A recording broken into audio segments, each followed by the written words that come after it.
नमस्कार, आप देख रहे हैं न्यूज स्टेट यूपी उत्तराखंड का डिजिटल प्लेटफॉर्म और मैं हूं आपके साथ प्रीति भारद्वाज। आज की इस चर्चा में उत्तर प्रदेश में होने वाले 10 सीटों पर विधानसभा के उपचुनाव को लेकर हम खैर विधानसभा सीट की बात करेंगे। खैर विधानसभा सीट अलीगढ़ की एक महत्वपूर्ण सीट है जिस पर सभी पार्टियों की ओर से अपनी निगाहें बनाई गई हैं। दोनों गठबंधन की बात करें, चाहे एनडीए हो या फिर इंडिया हो, दोनों गठबंधन की तैयारी जरूर है, लेकिन दोनों गठबंधन में पार्टियों में तालमेल नजर नहीं आ रहा है। जी हाँ, क्योंकि खैर एक ऐसी सीट है जिसे लेकर सब पार्टी अपने अपने दावे कर रहे हैं और अपने अपने रणनीति के तहत उस पर अपनी तैयारी भी तेज कर रहे हैं। गौरव हमारे साथ जुड़ चुके हैं, उनसे भी जानेंगे कि आखिर खैर विधानसभा सीट कितनी ज्यादा महत्वपूर्ण है और आखिर एनडीए हो या फिर इंडिया हो, कौन बाजी मार पाएगा। हालांकि अभी गौरव दोनों ही अलायंसेस की अगर हम बात करें तो ना तो एनडीए उनमें कुछ ऐसा तालमेल नजर आ रहा है, ना ही कि इंडिया गठबंधन। क्या लगता है आपको, बातचीत कुछ हो पाएगी? देखिए, जैसे निश्चित तौर पे अगर हम बात करें खैर विधानसभा सीट की, तो अलीगढ़ की एक बहुत महत्वपूर्ण सीट है। हालाँकि 2008 के परसीमन के बाद ये सीट सुरक्षित हो गई थी। बिल्कुल। यहाँ अगर पिछले 2 बार के हम विधानसभा चुनावों की बात करें, तो यहाँ से भाजपा को जीत मिली थी। ये जो सीट है ना, ये जाट बाहुल्य सीट, बिल्कुल। लगभग 1,10,000 करीब जाट हैं। मुसलमानों की तादाद अच्छी है, दलित की तादाद अच्छी है, ब्राह्मण भी यहाँ अच्छे तादाद में है, 60 की भी अच्छी तादाद है। अगर हम जातीय समीकरण की बात करें तो अगड़ा पिछड़ा का एक अच्छा गठजोड़ है। यहाँ की एक इतिहास रहा है कि 1952 के बाद जब ये सीट अस्तित्व में आई थी, तब से चौधरियों का जो बोलबाला रहा है इस सीट पे। कभी ये सीट चौधरी चरण सिंह की हुआ करती थी। अगर हम बात करें, आपने जैसे पूछा, मुझसे सवाल करा कि क्या लगता है। देखिए, स्थानीय स्तर पर अगर हम बात करें तो मैंने पहले भी कह चुका हूँ मैं कि जो टॉप लीडरशिप की बॉडी लैंग्वेज है, उसमें ऐसा कुछ नजर नहीं आ रहा है कि ये गठबंधन टूटता हुआ नजर आ रहा है। स्थानीय स्तर पर हम देखें, हालांकि कांग्रेस की तरफ से भी पर्यवेक्षक उतार दिए गए हैं। राजकुमार रावत जो पूर्व विधायक, उनको पर्यवेक्षक के तौर पर भेजा गया है। जो प्रदेश अध्यक्ष अजय कुमार राय है, उन्होंने जिला कमेटी से रिपोर्ट मांगी है दावेदारों की। जिला अध्यक्ष जो समाजवादी पार्टी के, वो भी कह रहे हैं कि हम बहुत मजबूती से चुनाव लड़ रहे हैं। तो स्थानीय स्तर पर जो जिला इकाई की अध्यक्ष है, वो अपने अपने स्तर से अपने अपने प्रत्याशियों या जो दावेदार हैं, उनको लुभाने की कोशिश कर रहे हैं। अभी वेट एंड वॉच वाली स्थिति है कि ये सीट किसके खाते में जाती है। बिल्कुल। अगर हम देखें जिस प्रकार से समीकरण बन बैठ रहे हैं, उस हिसाब से देखा है तो कांग्रेस के कयास लगाए जा सकते हैं कि कांग्रेस के पक्ष में ये सीट जा सकती है, कांग्रेस के खाते में। बिल्कुल, चूंकि देखिए पश्चिमी उत्तर प्रदेश का हिस्सा है अलीगढ़ और यहाँ पर अगड़ों की भी अच्छी खासी संख्या है और यहाँ पर जाट गुर्जर की भी अच्छी खासी यहाँ पर संख्या, अच्छा खासा वोट बैंक आता है। लेकिन पश्चिम उत्तर प्रदेश में जिस तरीके से 2024 के लोकसभा चुनाव में जो बीजेपी का परफॉर्मेंस रहा है, उसे देखते हुए आपको क्या तस्वीर लग पा रही है? क्या माहौल जनता के हिसाब से अगर हम बात करें उनके पक्ष में आपको फिलहाल अभी तक जमीनी स्तर पर कुछ ऐसा नजर आया है? देखिए, जिस हिसाब से अगर हम अलीगढ़ सीट की बात करें तो अभी अगर लोकसभा के नजरिए से देखें तो वो सीट सपा के पास है। लेकिन हाथरस के जिस हिसाब से अनूप प्रधान को हाथरस से लोकसभा जब सदस्य चुने गए, तो उस हिसाब से देखा है तो कहीं ना कहीं जो स्थानीय स्तर पे जो अनूप प्रधान के चाहे कार्यकर्ता हो या फिर स्थानीय स्तर की जो बीजेपी कमेटी है, उनमें मनोबल उनका हाई है। आपने देखा होगा कि चुनाव से पहले राजा महेंद्र सिंह विश्वविद्यालय का स्थापना हुआ, शिलान्यास हुआ। तो ऐसी चीजें देख को बीजेपी कहीं ना कहीं पक्ष में जा रही है। लेकिन जिस हिसाब से समीकरण है, वो समाजवादी पार्टी या यूं कहें कि इंडिया गठबंधन के पक्ष में है। हालांकि एक अगर इंडिया गठबंधन जो एनडीए गठबंधन की बात करें तो एनडीए गठबंधन की तरफ से अगर हम देखें तो जिस हिसाब से 2 ही सीट है जिसपे रालोद की ज्यादा दावेदारी, खैर है और एक मीरापुर है। तो इन दोनों में से कोई एक ही सीट भाजपा देगी रालोद को। अब देखना ये हुआ कि रालोद सबसे मजबूत कौन सी सीट पे है। और जहां तक अगर आंकड़ों की बात करें तो मीरापुर से ज्यादा मजबूत दिखाई दे रही है रालोद इस सीट पे, खैर वाली विधानसभा सीट पे। तो ऐसे में देखना ये दिलचस्प होगा कि एनडीए से किसको मिलता है।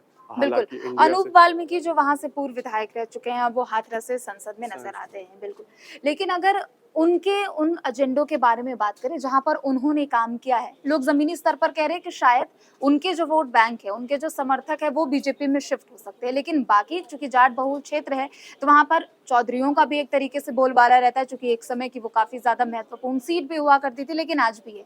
तो क्या वो वहां पर पेच फंस सकता है? क्योंकि आपने भी बताया कि एक सीट ही रालोद को मिल सकती है सीट शेयरिंग के आधार पर, और अगर वो सीट अगर खैर होती है तो किस तरीके से वहां पर और भी ज्यादा मजबूत होने की स्थिति होगी? वहाँ की जो जाट गुर्जर उनके पास ऑप्शन नहीं है क्योंकि सीट सुरक्षित है।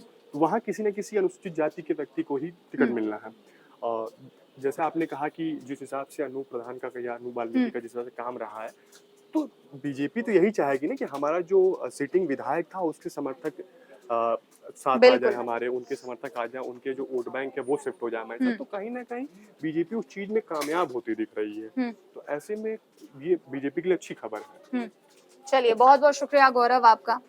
तो देखिए, खैर विधानसभा सीट काफी महत्वपूर्ण सीट है और इस पर विधानसभा उपचुनाव भी होने वाले हैं, लेकिन सबसे ज्यादा महत्वपूर्ण सीट इसलिए भी है क्योंकि यहाँ पर दोनों ही गठबंधनों की सभी पार्टियां अपने सिरे से तैयारी भी कर रही है। पंकज सर भी हमारे साथ जुड़ चुके हैं।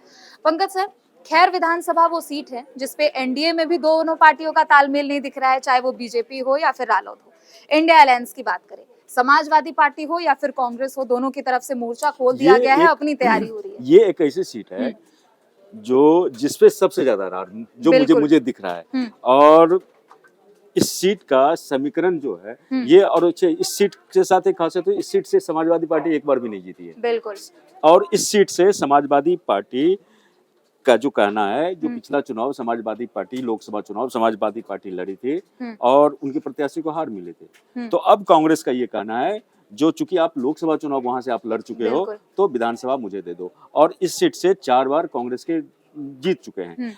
बीजेपी के सामने वही हैट्रिक लगाने का मौका है, जो दो बार उनके जो विधायक थे अब वो सांसद बन गए। चूंकि ये सीट, इसको मिनी जाटलैंड बोला जाता है, तो जयंत चौधरी जो 2 सीट की मांग कर रहे हैं उसमें से एक सीट है।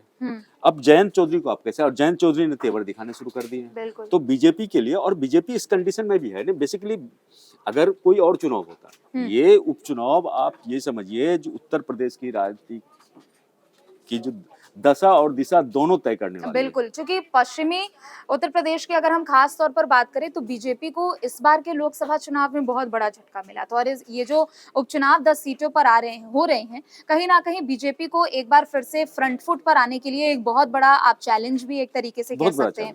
क्योंकि हमने देखा है कि कई ऐसी सीटें पश्चिमी यूपी की है जहां पर एक बीजेपी का सेफ वोट बैंक माना जाता था, लेकिन इस बार भी हमने देखा कि एंटी इनकम्बेंसी सबसे ज्यादा वहां पर देखने को मिली है। देखिए है क्या यहाँ का जो सियासत है, इसमें देखिए अगर हम जाटलैंड की बात करते हैं तो जाटलैंड मतलब पश्चिमी उत्तर प्रदेश और किसानों से जुड़ा हुआ, मतलब किसानों का मुद्दा है। तो किसान आंदोलन के दौरान जो दिक्कतें हुई, किसानों का की जो समस्याएं थी, किसानों की जो मांग थी, उस तरह का जो केंद्र सरकार पे आरोप लगा, जो उसने जिस तरह से उस पूरे मुद्दे को डील किया और जो उसका सॉल्यूशन है, उससे किसान खुश नहीं है। अभी भी उसका जो किसान आंदोलन की आग वहां सुलग रही है। आग आप अगर बोलेंगे जो पूरी तरह से बुझ गई है, ये मामला सॉर्ट आउट हो गया, नहीं हुआ है। और इसके कारण जयंत चौधरी को बैकफुट पे भी रहना पड़ रहा है और इसके कारण उनको जिस तरह से समर्थन मिलना चाहिए उस तरह से मिल नहीं पा रहा है। अगर ये बीजेपी के साथ दुविधा ये है, अगर ये सीट जयंत चौधरी को नहीं मिलता है और जाट का वोट अगर इनके फेवर में नहीं आता है, इनके कास्ट नहीं को, तो फिर बीजेपी के लिए सीट निकालना मुश्किल हो जाएगा। बिल्कुल,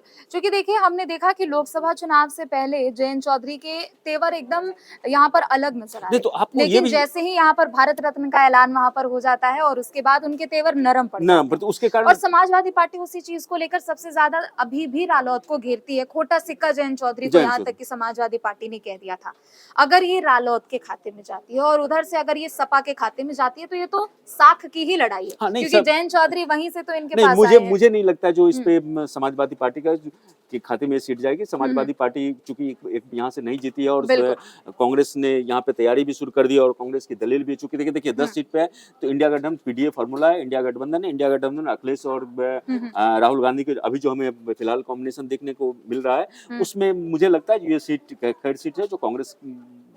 जातीय समीकरण यहाँ पर किस तरीके से नजर आ रहा है? अनूप वाल्मीकि जो कि पूर्व विधायक यहाँ से हो चुके हैं, उनके समय भी काफी ज्यादा यहाँ पर जातीय समीकरणों को बढ़ाया गया था। तो अभी आपको क्या लगता है जातीय लिहाज से क्या हो सकता है? देखिए जातीय समीकरण, देखिए टोटल तकरीबन 4 लाख वोटर है यहाँ, उसमें से 1,10,000 जाट वोट है। अगर ये जाट, उसके बाद ब्राह्मण है 50,000, दलित हैं आपको 40,000, मुस्लिम 30,000, 25,000 वैश्य और अन्य निर्णायक जाट है। अगर ये वोट बैंक जो किसान आंदोलन और इन सब मुद्दों को लेके, अगर ये वोट बैंक, अगर बीजेपी का प्रत्याशी यहाँ से आता है और उसको ये वोट नहीं तब्दील होता है, तो बीजेपी के लिए इस सीट को जीत पाना बड़ा मतलब चुनौतीपूर्ण होगा। समाजवादी पार्टी कांग्रेस गठबंधन में क्या है, चूंकि ये किसान आंदोलन और आरक्षण के मुद्दे और इस मुद्दे को लेके इस तरह से ये एग्रेसिव हैं, तो उस पे इनके लिए ये इजी हो सकता है, लेकिन ये इतना भी इजी नहीं होगा क्योंकि यहाँ से जो लगातार 2 बार से अनूप प्रधान विधायक थे, अब वो सांसद बन गए हैं। तो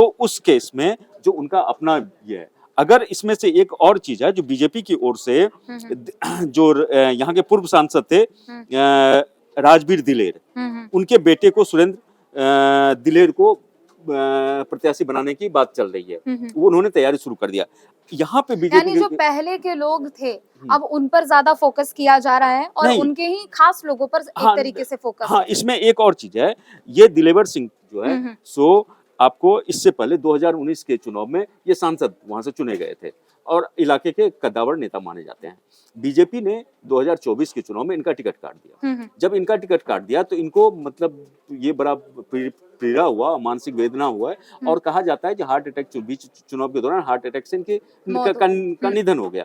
अब उसके बाद क्या है, अब जो खबरें आ रही है, जो राजवीर जो दिलेर है उनके बेटे सुरेंद्र दिलेर को बीजेपी टिकट देने का मन दे सकती है और एक सहानुभूति का तो हो सकता है। तो बीजेपी इस वजह से जो इनको मतलब टिकट देने के लिए ये है, तो इस मुद्दे पे हो सकता है जो इनको आरएलडी को बैकफुट पे, जयंत चौधरी को बैकफुट पे जाना पड़े और इसके इनके तो मुझे जो यहाँ लग रहा है, जो देखिए बीजेपी, इसलिए बीजेपी जो इस बार का 10 सीट पे जो चुनाव जो हो रहा है, तो बीजेपी अगर बीजेपी से पूछिए या बीजेपी का जो स्ट्रेटजी है उस अगर उसमें मजबूरी ना हो तो बीजेपी एक भी सीट अपने किसी को बिल्कुल ना दे।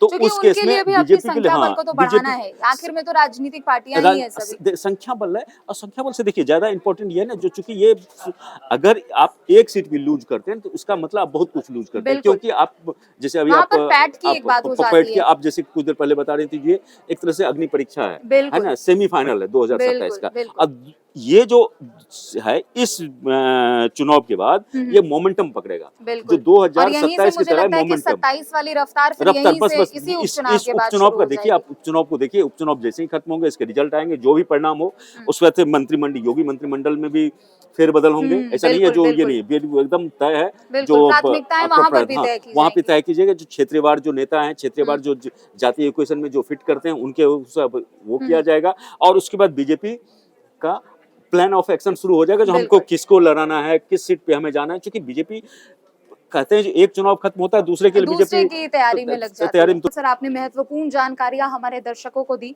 तो 10 विधानसभा सीटें हैं जिन पर उपचुनाव होने हैं और जिसमें से एक पश्चिमी उत्तर प्रदेश की महत्वपूर्ण सीट खैर विधानसभा सीट भी है, जिसे लेकर दोनों ही गठबंधनों में अपनी अपनी पार्टियों में यहाँ पर रार देखने को मिल रहा है। फिलहाल के लिए सिर्फ इतना ही, बाकी खबरों के लिए आप देखते रहे न्यूज स्टेट यूपी उत्तराखंड। नमस्कार। न्यूज नेशन अब व्हाट्सएप पर खबरों की ताजा अपडेट के लिए न्यूज नेशन के इस QR कोड को स्कैन करें।